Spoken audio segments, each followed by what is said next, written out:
Bakit kaya kahit anong gawin natin, hindi tayo maging masaya?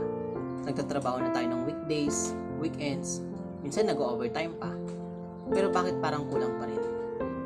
We study harder, we review day and night, and we perform very well. But why still not enough? Sige nga, check natin.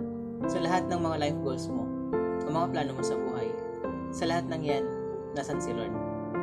Sabi nga sa Matthew chapter 6 verse 33, "Seek first the kingdom of God and His righteousness, and all these things will be added to you." Kaya nga, kahit gaano man tayo magtrabaho o mag-aral, kung hindi natin priority si Lord, makuha man natin yung mga gusto natin, mawawala din. Maging masaya man tayo, panandalian naman.